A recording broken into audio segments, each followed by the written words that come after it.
işletmenin de daima başarılı, bereketli, bol kazançlı işler yapıyor. Tabii ki her meslekte veya insanların özel yaşamlarında kıyafetlerin çok önemli yerleri var, özellikle bizim ülkemizde. Bir insan eğer asker kıyafeti gitti, askeriye girmemişse asker denmez. Yani asker olarak tanınmaz. Gençlerin bir damat kıyafeti vardır.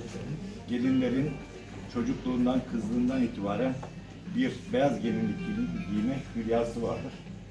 Dolayısıyla bu anlamda da hizmet edecek olan bu işletmemizin gençlerimize nice mutlu evliliklerin açılış kapısı olacak bu kıyafetleri giymek nasip olsun. Sizlere de çalışmalarınızda, işlerinizde başarılar diliyorum. Hayırlı, bereketli olsun.